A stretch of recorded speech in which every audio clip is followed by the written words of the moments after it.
Hello बच्चों, आज आप लोग पढ़ने जा रहे हैं effect of physical state on hybridization. मतलब किसी कंपाउंड की फिजिकल स्टेट चेंज होने का हाइब्रिडाइजेशन पे क्या इफेक्ट पड़ता है। तो देखिए बच्चों, हाइब्रिडाइजेशन निकालने का फॉर्मूला है number of lone pair plus number of sigma bond. यानी अगर हम किसी कंपाउंड का हाइब्रिडाइजेशन निकालना चाहते हैं, उसके सेंट्रल एटम का या किसी और एटम का, तो हम लोग उस कंपाउंड का स्ट्रक्चर बनाएंगे और देखेंगे कि उस कंपाउंड का सेंट्रल एटम टोटल कितने लोन पेयर पजेस कर रहा है और टोटल कितने सिग्मा बॉन्ड बना रहा है। फिर उन दोनों को जोड़ देंगे तो जो भी वैल्यू आएगी वही हो जाएगा उसका हाइब्रिडाइजेशन। जैसे मान लीजिए H की वैल्यू 4 आती है तो हाइब्रिडाइजेशन sp3 हो जाएगा, H की वैल्यू 5 आती है तो हाइब्रिडाइजेशन sp3d हो जाएगा, एंड सो ऑन। चलिए इसको हम एक एग्जांपल के थ्रू समझते हैं।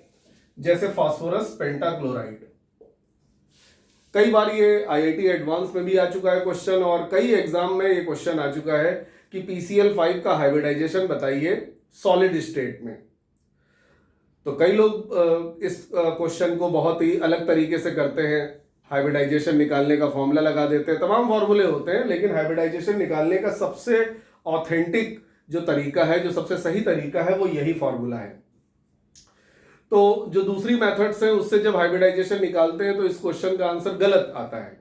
मैं आपको बताऊंगा कि कैसे हाइब्रिडाइजेशन निकाला जाता है अलग अलग फिजिकल स्टेट में, लेकिन उसके लिए आपको उस कंपाउंड का स्ट्रक्चर पता होना चाहिए। जैसे PCl5 गैसियस स्टेट में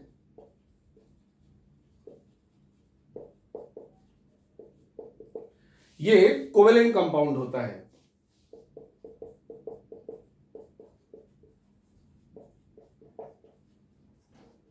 और इस वजह से जब हम इसका स्ट्रक्चर बनाते हैं तो उसमें फास्फोरस के पांचों वैलेंस इलेक्ट्रॉन क्लोरीन के साथ बॉन्डिंग करने में खर्च हो जाते हैं और इसके पास कोई लोन पेयर नहीं बचता है। तो देखिए फास्फोरस के पास कोई लोन पेयर नहीं बचा है। फास्फोरस का एटॉमिक नंबर 15 होता है, 2,8,5 इसका कॉन्फ़िगरेशन होता है। 5 बॉन्ड बनाने में पांचों वैलेंस इलेक्ट्रॉन खर्च हो गए हैं। अब इसके पास कुछ नहीं बचा है तो लोन पेयर 0 है और ये सिग्मा बॉन्ड टोटल कितने बना रहा है, 5। तो 0 + 5 ये आ गया 5, यानी हाइब्रिडाइजेशन हो गया sp3d। तो अगर एग्जाम में क्वेश्चन आता है कि गैसियस PCl5 में हाइब्रिडाइजेशन बताइए तो उसका आंसर होगा sp3d। चलिए अब हम लोग देखेंगे सॉलिड स्टेट में हाइब्रिडाइजेशन इसका क्या आएगा। तो देखिए सॉलिड स्टेट में जब इस कंपाउंड का स्ट्रक्चर पता किया गया तो ये पाया गया कि ये कोवेलेंट कंपाउंड नहीं होता है बल्कि आयनिक कंपाउंड होता है। और इसका एविडेंस भी है। हम लोग सॉलिड PCl5 लें और उसको वाटर में डिसॉल्व करके सॉल्यूशन बनाएं तो हमें दो तरह के डिस्क्रीट आयंस मिलते हैं, एक PCl4+ मिलता है और एक PCl6- मिलता है। तो ये इस बात का एविडेंस है कि सॉलिड PCl5 एक आयनिक कंपाउंड होता है।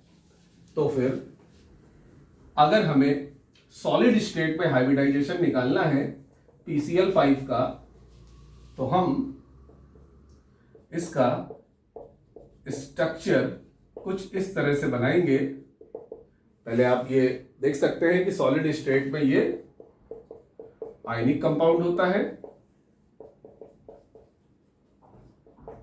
और आयनिक कंपाउंड का मतलब होता है जिसमें अपोजिटली चार्ज आयन प्रेजेंट हो, जैसे NaCl में Na+ और Cl- होता है। ऐसे ही PCl5 सॉलिड में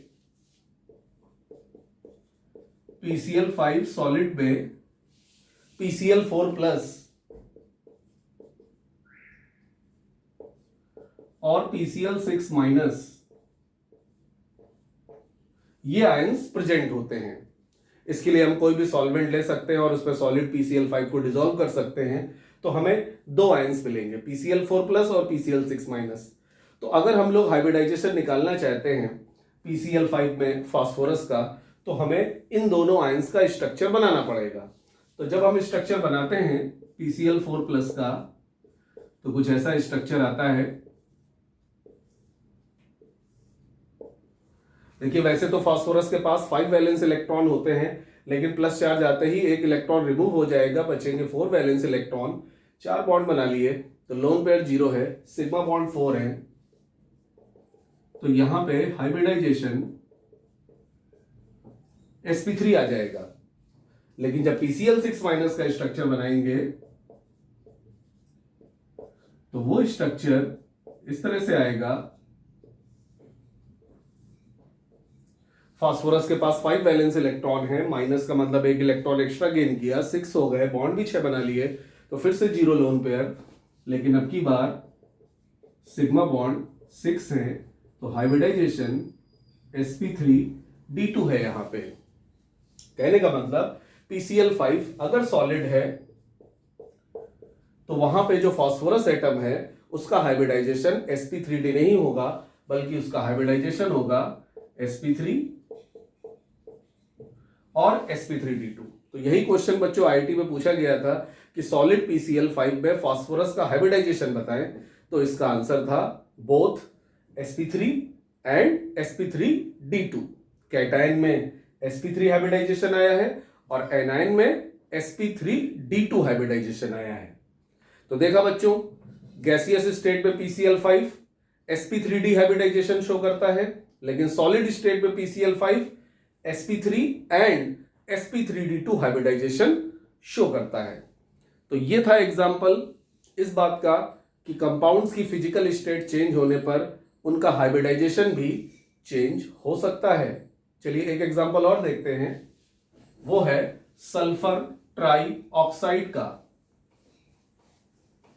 तो बच्चों सल्फर ट्राई ऑक्साइड की अगर हम बात करें, उसका फॉर्मूला होता है SO3।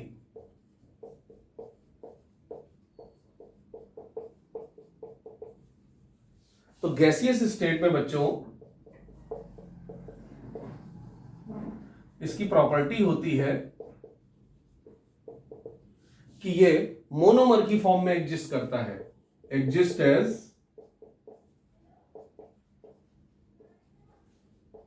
मोनोमर। और मोनोमर की फॉर्म में एग्जिस्ट करने की वजह से, मोनोमर का मतलब होता है सिंगल मॉलिक्यूल की फॉर्म में एग्जिस्ट करता है, तो इसका स्ट्रक्चर ये आता है। और यहां पे देखिए सल्फर सिग्मा बॉन्ड टोटल 3 बना रहा है। डबल बॉन्ड में बच्चों होता है 1 सिग्मा 1 पाई, तो 1 सिग्मा इधर है, 1 सिग्मा इधर है, 1 सिग्मा इधर है, तो टोटल 3 सिग्मा है। और लोन पेयर बच्चों इसके पास 0 है, क्योंकि सल्फर के पास वैलेंस इलेक्ट्रॉन 6 होते हैं। और डबल बॉन्ड बनाने का मतलब है 2 इलेक्ट्रॉन शेयरिंग में दिए हैं, तो 2 इलेक्ट्रॉन इधर दिया, 2 इलेक्ट्रॉन इधर दिया, 2 इलेक्ट्रॉन इधर दिया, टोटल 6 इलेक्ट्रॉन शेयरिंग में दे दिए हैं, तो लोन पेयर 0 है। और सिग्मा बॉन्ड 3 है, तो हाइब्रिडाइजेशन यहां पे sp2 आता है। लेकिन जब हम सॉलिड स्टेट में हाइब्रिडाइजेशन निकालते हैं तो वहां पे आपको इसका स्ट्रक्चर पता होना चाहिए। सॉलिड स्टेट में SO3 मोनोमर की फॉर्म में एग्जिस्ट नहीं करता है, वहां पे ये एग्जिस्ट करता है पॉलीमर की फॉर्म में। पॉलीमर भी अगर हम बात करें स्पेसिफिकली, तो पॉलीमर की जगह आप लोग ये ध्यान रख सकते हैं कि ये एक साइक्लिक ट्राइमर की फॉर्म में एग्जिस्ट करता है। क्योंकि सॉलिड स्टेट पे क्या होता है, मॉलिक्यूल्स बड़े पास पास आ जाते हैं और पास पास आने की वजह से वो आपस में बॉन्ड बना लेते हैं, तो ये एक ट्राइमर फॉर्म करता है सॉलिड स्टेट में, जिसका जो मॉलिक्यूलर फॉर्मूला है वो हो जाएगा SO3 का होल थ्राइस यानी S3O9। तो ये भी बच्चों कई बार क्वेश्चन आ चुका है कि जो S3O9 है उसमें बताओ कितने सिग्मा बॉन्ड होते हैं और कितने पाई बॉन्ड होते हैं। हाइब्रिडाइजेशन का तो क्वेश्चन बनेगा ही बनेगा, लेकिन ये भी आ सकता है कि जो सॉलिड SO3 होता है, सॉलिड सल्फर ट्राइऑक्साइड, उसमें कितने सिग्मा और कितने पाई बॉन्ड हैं। ठीक है, तो हम लोग SO3 का स्ट्रक्चर बनाएंगे। कैसे बनाएंगे, देखिए बड़ी प्यारी सी ट्रिक है। ये SO3 का फर्स्ट मॉलिक्यूल हुआ, ये SO3 का सेकेंड मॉलिक्यूल हुआ, और ये SO3 का थर्ड मॉलिक्यूल हुआ। अब इन तीनों को आपस में जोड़ दीजिए कोवेलेंट बॉन्ड के थ्रू। ये देखिए, तो ये बच्चों स्ट्रक्चर आ गया है सॉलिड SO3 का, सॉलिड सल्फर ट्राइऑक्साइड का, जिसका मॉलिक्यूलर फॉर्मूला है S3O9। यानी साइक्लिक ट्राइमर ऑफ SO3। अब यहां पे आप देखिए सल्फर का हाइब्रिडाइजेशन निकालेंगे तो सल्फर के पास 0 लोन पेयर है और सिग्मा बॉन्ड देखिए कितने बना रहा है, डबल बॉन्ड में एक सिग्मा, इस डबल बॉन्ड में एक सिग्मा, इधर एक सिग्मा, इधर एक सिग्मा, टोटल 4 सिग्मा बॉन्ड बना रहा है। और केवल यही सल्फर एटम नहीं बल्कि ये भी 4 सिग्मा बना रहा है और ये भी 4 सिग्मा बॉन्ड बना रहा है। तो यहां पे जब हाइब्रिडाइजेशन हम निकालेंगे तो 0 लोन पेयर प्लस 4 सिग्मा यानी sp3 हाइब्रिडाइजेशन होगा। sp3 हाइब्रिडाइजेशन का मतलब एक s और 3 p ऑर्बिटल की मिक्सिंग यानी टोटल 4 ऑर्बिटल की मिक्सिंग यहां पे हो रही है। तो बच्चों आप लोगों ने देखा गैसियस स्टेट में कौन सा हाइब्रिडाइजेशन आया, sp2। सॉलिड स्टेट में कौन सा हाइब्रिडाइजेशन आया, sp3। बहुत इंपॉर्टेंट क्वेश्चन है कि SO3 में हाइब्रिडाइजेशन बताइए सल्फर का। तो अगर गैसियस स्टेट क्वेश्चन में लिखा है तो आंसर होगा sp2 और सॉलिड स्टेट अगर लिखा है तो आंसर होगा SO3। तो ये था बच्चों फिजिकल स्टेट का इफेक्ट हाइब्रिडाइजेशन पे कैसे पड़ता है वो मैंने आपको समझाया।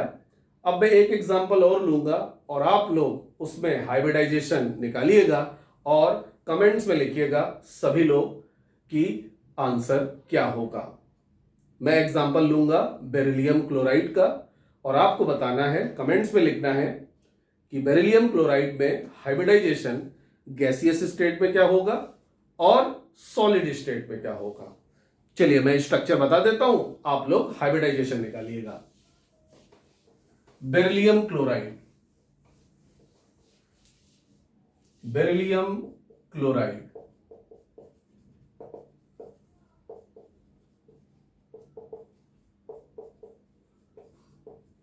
BeCl2 इसका फॉर्मूला होता है। गैसियस स्टेट में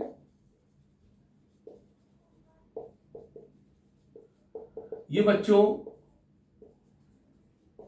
मोनोमर की फॉर्म में पाया जाता है, वहां पे इसका स्ट्रक्चर आता है गैसियस स्टेट में ये BeCl2 का।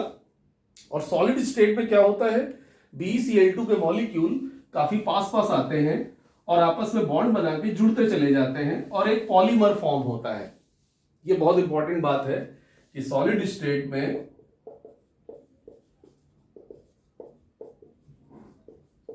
BeCl2 मोनोमर नहीं बल्कि पॉलीमर की फॉर्म में पाया जाता है। और ये पॉलीमर कैसे बनता है देखिए जरा, बेरिलियम यहां पे 2 बॉन्ड बना रहा है लेकिन बच्चों इसका ऑक्टेट नहीं पूरा हो पाया है। 2 बॉन्ड का मतलब इसके पास 4 इलेक्ट्रॉन है, एक बॉन्ड पेयर यहां पे होगा, एक बॉन्ड पेयर यहां पे होगा। तो बेरिलियम के पास तो सिर्फ 4 ही इलेक्ट्रॉन है और चाहिए इसको 8। तो जो दूसरा मॉलिक्यूल है वो इसके पास आएगा और इसमें जो क्लोरीन एटम है ये देखिए यहां पे क्लोरीन एटम का ऑक्टेट कंप्लीट हो चुका है। तो क्लोरीन एटम अपना एक लोन पेयर बेरिलियम को डोनेट कर देगा और कोऑर्डिनेट बॉन्ड बनाएगा और ये वाला क्लोरीन भी एक लोन पेयर डोनेट कर देगा और कोऑर्डिनेट बॉन्ड बना लेगा। तो इस तरह से देखिए बेरिलियम का ऑक्टेट पूरा हो जाएगा। 2 तो 4 तो 6 2 8 यानी बेरिलियम 4 बॉन्ड पेयर मिल गए। तो बेरिलियम का ऑक्टेट पूरा हो गया। लेकिन इस बेरिलियम का ऑक्टेट पूरा नहीं हुआ है तो हम थर्ड मॉलिक्यूल लेके आएंगे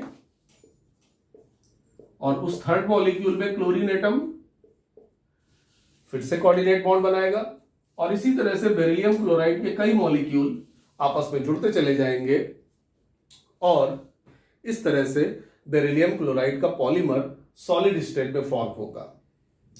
तो यहां पे देखिए एक ही कंपाउंड है बेरिलियम क्लोराइड लेकिन उसका गैसीय स्टेट में कुछ और हाइब्रिडाइजेशन आएगा और सॉलिड स्टेट में कुछ और हाइब्रिडाइजेशन आएगा। तो आप सभी लोग कमेंट्स में इसका आंसर बताइएगा और मेरे चैनल को सब्सक्राइब जरूर कर लीजिएगा ताकि समय समय पर जो वीडियो आते हैं वो आपको मिलते रहें। और एक बात और, आपको जो भी टॉपिक पढ़ना हो, जो आपका टॉपिक वीक हो तो वो कमेंट्स में लिख सकते हैं, तो मैं उसका वीडियो बना के जल्दी उसको अपलोड करूंगा और आप तक पहुंच जाएगा। ठीक है बच्चों, तो आज इतना ही, मिलते हैं अगले वीडियो में।